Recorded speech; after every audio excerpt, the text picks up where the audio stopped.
Hey everyone, and welcome back to the Nerdy Multiverse and yet another breakdown. Today, we will be breaking down the second episode of The Last of Us. The first episode being absolutely incredible, and the entirety of the games has me very excited for the rest of this show. So let's begin with the second episode, titled Infected. As far as spoilers go, I will not be spoiling anything too major that happens with this storyline, specifically with the games and the future of this show in the video for the most part. But if I do touch on anything that may be considered as a major spoiler, I will give you all a warning beforehand. Anyways though, we start off this episode back on September 24th, 2003, 2 days before the outbreak begins, just like in the first episode. However, in this episode, we begin in Jakarta, Indonesia, the exact location that Joel and Sarah heard being talked about on the radio in the first episode. Here in Jakarta, Indonesia, a military official known as Agus Hidayat picks up Ibu Ratna, who is a professor of mycology.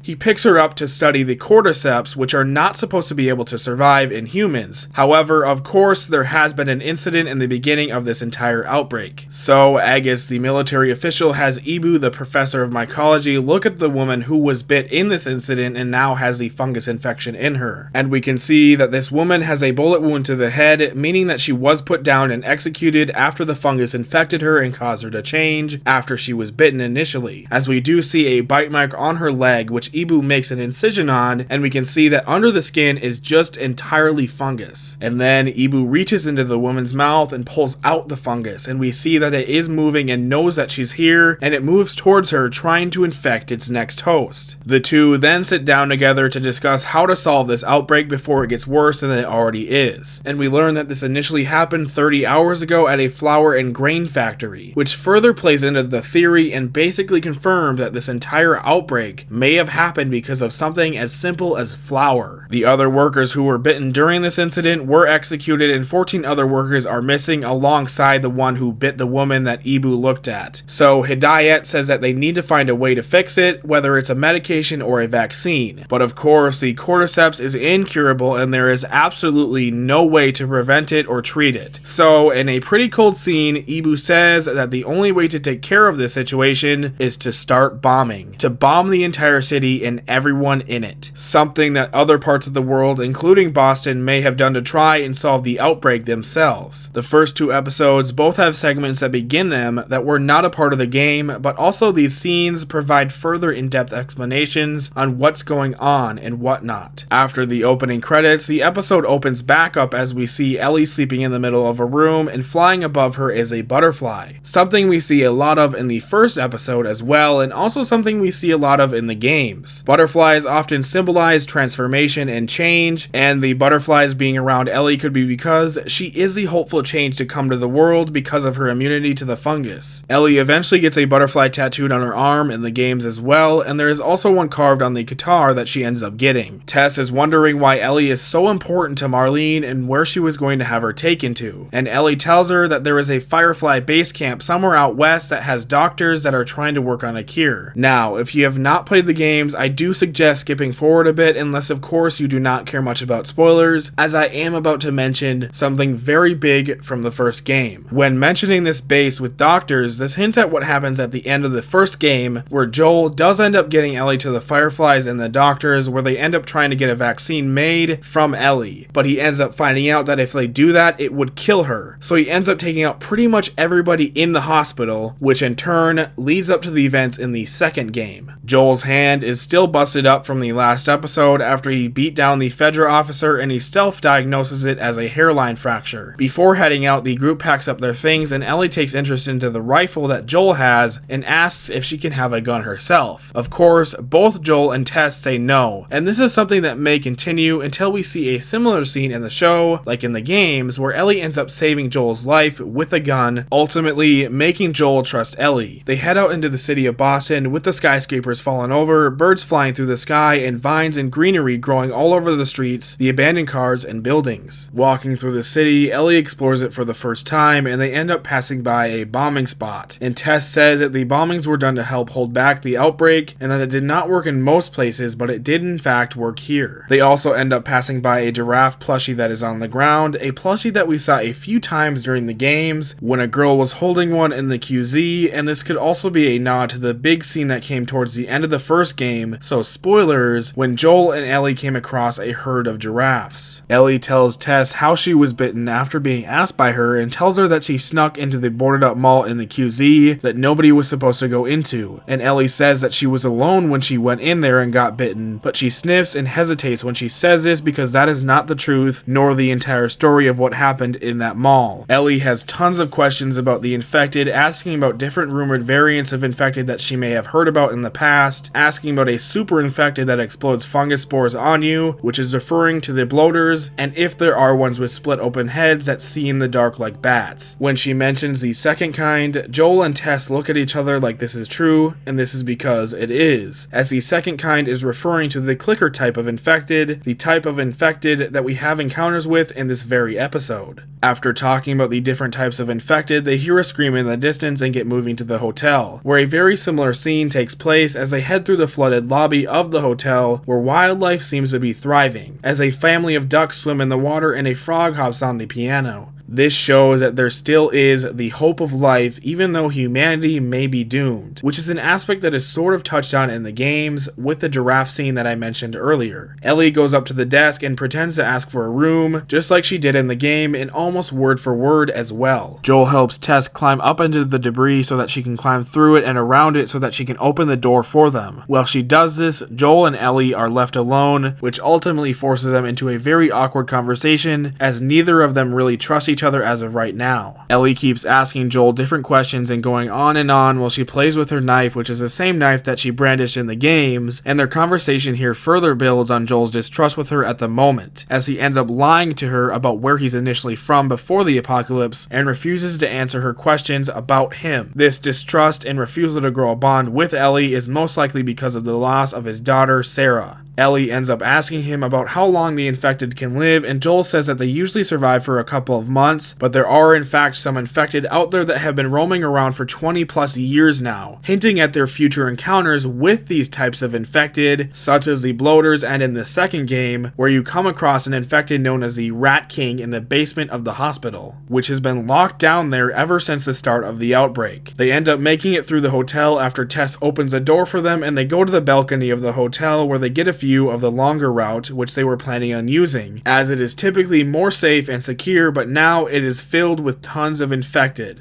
Tess mentions how they are all much more connected than we know, and that the cordyceps even grow underground, and that it's possible to wake up a group from over a mile away if you step on some of the fungus somewhere else. A tad bit different from the games, and possibly even more dangerous, as they seem to have a sort of hive mind connection to one another. With the longer route being covered with infected, they are forced to take the shorter route and go to the museum, which is taken directly from the game, as this place has a ton of different Civil War-like displays, like muskets and uniforms, just like when we had to walk through it in the game. At first, the museum seems safe as the fungus seems to be dead outside, but the door is left open, alluding to the fact that there may be something going on. And as they walk through the museum, they find different people grown into the ground from the fungus, confirming that the infected inside were dead, but then they end up coming across a freshly killed survivor who has nearly been ripped apart, something that Ellie mentions that the regular infected do not do when they attack you. Joel makes sure that they stay silent for the rest of the way through the building, as we all know what else is with them here and what they're about to encounter. They get upstairs, but part of the building collapses, leaving the way that they came in from blocked off. This also ended up happening in the game in the museum, but instead it separated Joel from Tess and Ellie, but in the show they are still together. Now, the noise from the falling debris alerts whatever is in the museum with them, and we hear the sounds of a clicker. They hide behind some of the museum displays silently so that they don't alert the clickers, as clickers can only hear, they cannot see. And these things can be alerted to even the littlest of sounds, much like in the game, where when you had to sneak past them, it brought some of the most intense moments ever. Just like it does right here in this episode, as they end up getting found by the clickers, leading to a big fight scene, where Tess runs off with one following her as Ellie gets to run off to safety, while Joel fights the second one, knocking different things over in the museum to lure it away from him. Much like how in the game, you would throw bottles and such to distract them away from your position. Ellie and Joel find each other and try to sneak around one of the clickers, but they end up getting caught by it after Joel accidentally stepped on some broken glass, bringing back the intense fight scene with this clicker. They eventually do take them both out though after Ellie gets bit by one of them, however, meaning that she has now been bitten twice, on the same arm as well. But since she is immune to the fungus, she will be fine and her wounds will only heal. Unfortunately though, she was not the only one affected by this encounter with the clickers, as we find out towards the end of this episode. Tess was also bit by one of them. As they get out of the museum and onto the rooftops, and Joel wraps up Tess's ankle because she twisted it during this encounter as well, and then we see a blood splatter on Tess's shoulder, which is right by where the bite mark was shown to be later in the episode, and she also seems to be in a very big hurry as she knows she does not have much time left. We get an identical scene from the game as Ellie walks across a plank to the building across from them, which is followed by yet another scene and set of lines that are pulled directly from the game.